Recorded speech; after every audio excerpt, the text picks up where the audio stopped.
Hey guys, so it is time to talk about last night's episode of Scandal, right?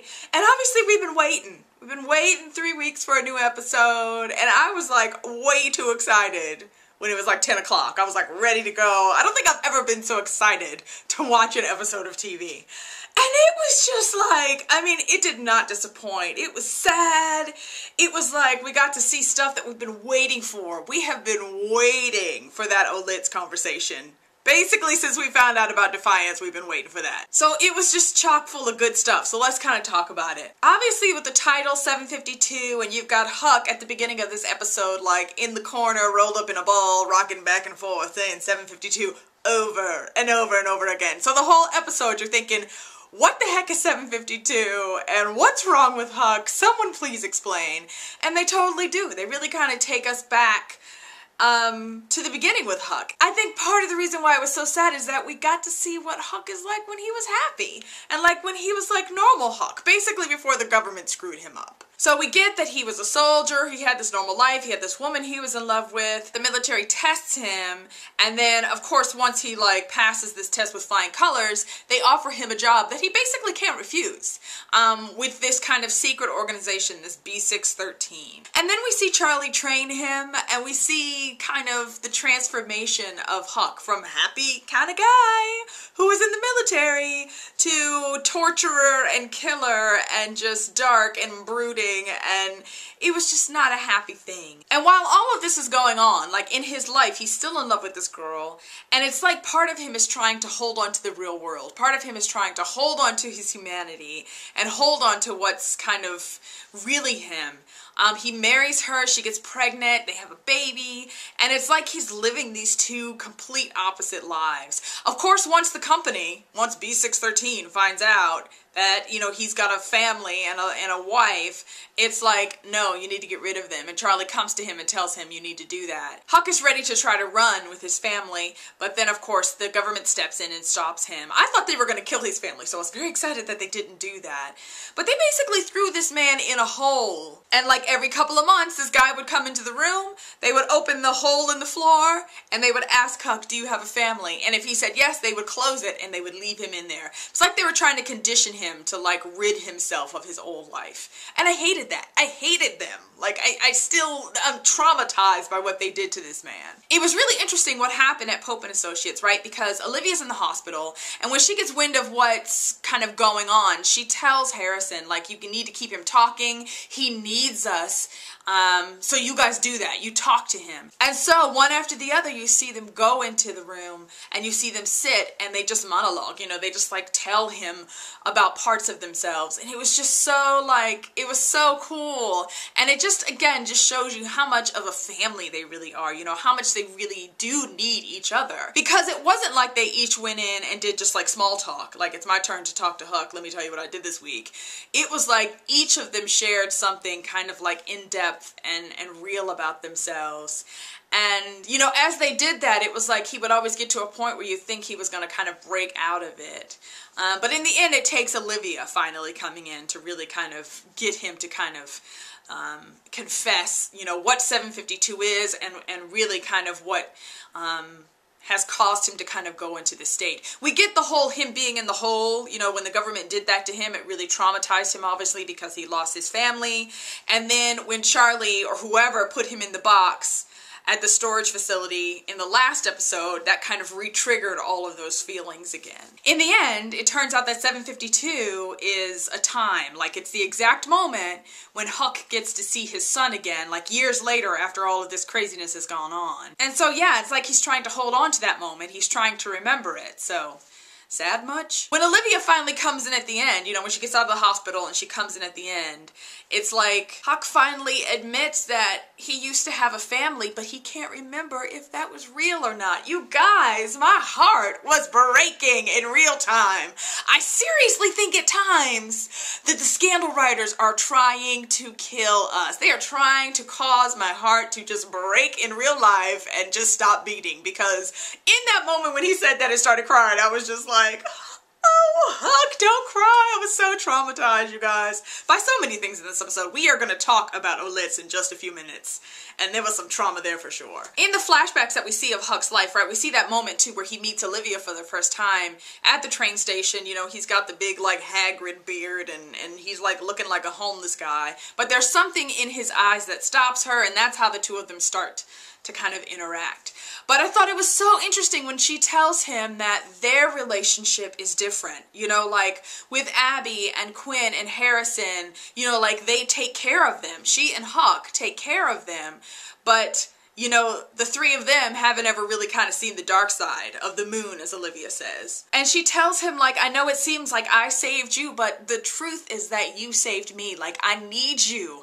I need you to snap out of it because I can't do this by myself. And you just really kind of get the depth of the relationship between Huck and Olivia. And I'm loving that they're kind of really explaining and exploring that. I still remember that scene, you know, when Olivia was in her whole depressive state and she went and crawled in the bed for days. I still remember that moment when Huck just walked into her apartment and climbed into the bed to sit with her, and it was like it was nothing. It was like, you're my friend and that's what I'm gonna do. And I love that because you knew in that moment he was the only one that could do that. I will say too, you know, like after Steven left, you know, after they got rid of him after season 1, I think so far this season it's really looked like Harrison has been trying to kind of be like Liv's number 2, Liv's kind of like confidant. But I think this episode really kind of shows us and cements the fact that in reality, that's Huck. Like, Olivia will let part of herself be seen by the others because Lord knows they found out a lot about her this season. And in this episode, Harrison finds out about her and the president as well. So, I mean, they know a lot about her, but it's really Huck that she feels most comfortable kind of revealing herself to. So I love it. Love the relationships, you know, at OPA. So that was really, really interesting. Let's talk about the mole thing for just a minute before we get into Olitz, because we're about to get into it, y'all. The big thing that we learned in this episode is that this mysterious guy, you know, that Jake's been meeting with on the park bench, it turns out that he works at B613. And you had this moment too where Jake even asked, like, you know, can you reassign me? Like, I think I'm done with this assignment. And he pretty much tells him, like, no, you can't leave. Which mirrors what they've told Huck, you know, in the flashbacks that we saw. So we get that Jake is kind of involved in this B613 stuff, and maybe he's in a little deeper than he realized. From their conversation, I get that B613 is looking for the mole. We also get that B613 is willing to use Olivia as bait. You know, for some reason the mole wants to get to her. We're not really sure why, and they don't really care. They just want to use her so they can out this person, so they can find who Albatross is. Let's just talk about Charlie for just a second. A couple of things. One, I want to appreciate the fact that Charlie let Huck go. There was this point when they let Huck back out of the box and put him back to work, where obviously Charlie was supposed to watch him, and if he's not back into it, you kill him. And Charlie doesn't. He lets him go. So Charlie's really the reason that Huck is still alive. So that just makes me wonder what Charlie's up to at this point, and why he would kind of have that moment of hesitation and have that moment of kind of like, I don't know, like mercy, because we haven't really seen that from Charlie. So that makes me question what he's doing now. Because the other thing is that Charlie shows up at the hospital and we're not sure why, but he's trying to see Olivia. We see him on the phone with somebody and he basically says, like, the Secret Service is here, I'm not going to be able to get to her. And so, I don't know, it makes me wonder, is he trying to kill her? Or is he just really trying to get to her to talk to her? I don't know. Part of me thinks maybe they're trying to make us feel like Charlie is bad, when really the opposite is true. And is it just Cyrus that he's working for, or is there someone else that he's working for? I don't know. Okay, let's talk about Olitz. People, let us talk about Olitz. Because in this episode, these two adult idiots finally, like, have this conversation that they should have had, like, 10 months ago, basically. It's like, we're finally gonna have it. Fitz is at the hospital, obviously, with Olivia, and he doesn't leave her side because this is the woman he loves, and so he's staying. At one point, you know, you've got Cyrus coming to the hospital like, do you understand what you're doing? If the press gets a whiff of the fact that you're in the hospital, hospital, you know, there's going to be a panic. People are going to think you're sick. What if one of the nurses kind of spills the beans here? What are you doing? But Fitz is not hearing any of it. You get that he's not leaving. Something interesting that happened while Cyrus was at the hospital is that he finally met Jake face to face. And then later we see him tell Charlie, I want you to find out for me what's going on with Jake and Olivia. So you get that that's going to happen. And I really feel like Cyrus is going to try to use that to his advantage next week. Okay, but back to Fitz and Olivia, right? So at one point he tries to kiss her. She says, stop. I hate you, and he's like, I know. And you get that he wants to try to apologize. My heart just broke for her, you guys, because you get how, like, hurt Olivia was, right? And at one point, it's like she's almost crying as she tells him, like, you left me alone. And, like, you can't talk to me like that. You can't treat me like I'm some whore. And she had a lot of great points because we remember some of the kind of nasty stuff that Fitz said to her, right? And then the big conversation, right, at the end of the episode where it really kind of all came out. And they really kind of talked about defiance and everything. And from the two of them, you kind of get the two sides of things. You know, from Olivia's side, we know that Olivia is this type of person who just doesn't let people into her heart and into her life very easily. She did that with Fitz, and she got hurt, and so now she's really kind of trying to protect herself. You know, she's like circling the wagons, and is kind of looking at him like, I love you, but I don't know that I'm letting you back in here. Meanwhile, with Fitz, you get that he's angry. He's still really mad about Defiance. He feels betrayed by her. I loved the bit, you guys, when he tells her, like, you don't fix me. Like, that's what you do, is you try to fix people.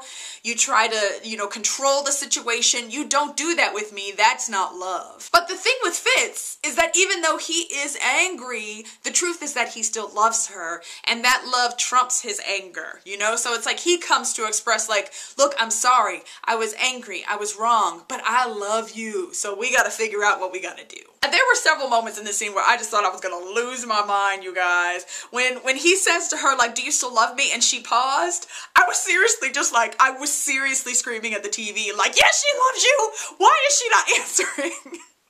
But then, of course, she says that she does, and then she tries to walk away, right? And then when he said, wait a minute, just 1 minute, I was like, oh my God, he said the 1 minute thing, and we're gonna have a 1 minute. And then they started playing the music, and I was like, here we go.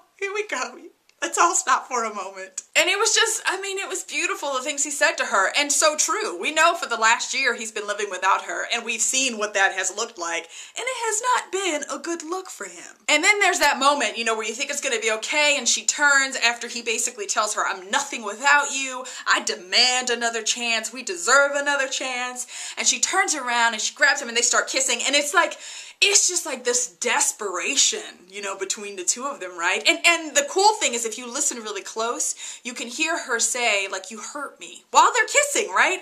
And then you can hear him say, I'm so sorry. And I just thought that was so, like, I mean, like, it's like they're kissing and apologizing all at the same time. But then at the last minute, she stops and she's just like, I can't do this type of thing. And you guys, I was really frustrated with Olivia, right? Because I felt like she could be so open and honest with Huck because, you know, it's after she leaves the hospital that she goes and she has that conversation with Huck. And she really kind of laid it all out for him. Like, I need you and all this stuff. But at the same time, she has such a hard time saying that to Fitz. And she always has, you know? So she frustrated me in that way. And it really frustrated me that she didn't, like, have any room for his anger. I felt like I was more frustrated with her than I was with him because Fitz is always kind of lays it out there. And yes, he has said some things that are just wrong and he has done wrong things for sure. But in this moment when he's trying to be honest and real and like, let's talk about Defiance, she tries to shut it down. Like, look, I did it for you. That should be the end of it. And that really bothered me because he's got a right to be angry. And I just felt like she was kind of dismissing that. And you guys, from their interaction in the hospital, we get that they're not done. Olitz is never gonna be done. I mean, they're just not. They're two people who are in love with each other, who are screwed up, who have done awful things to each other and have done awful things because of each other.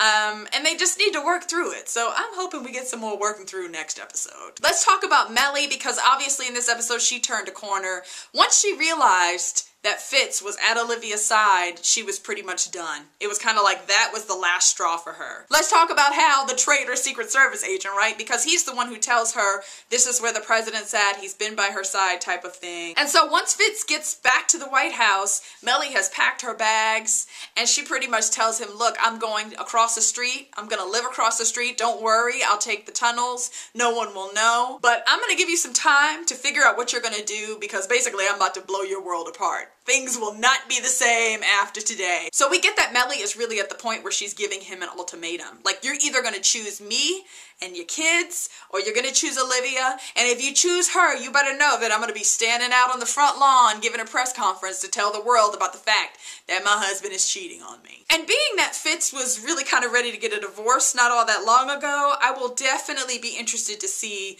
kind of what his reaction is next episode. I believe that Mellie is real. Like, I mean, I believe that she will do what she says, so I guess we'll have to see what happens. I cannot wait. It seems like the next episode is basically going to revolve around that decision, you know, his decision about what he's going to choose. Mellie makes this point as well before she leaves. She says to him, like, there's not going to be any re-election once I start talking. And I'm still working with this theory that Fitz is not going to run for president again, you guys. I know so many people think he is because he feels like he's got something to prove, but I don't know, there's just something in me that thinks that maybe he won't, so I guess we'll see what's going to happen. Thanks so much for watching, you guys. If you want to check out some of my other Scandal reviews, you can go ahead and click the video link here. Don't forget to subscribe, comment, you guys. Tell me what you guys thought about this episode.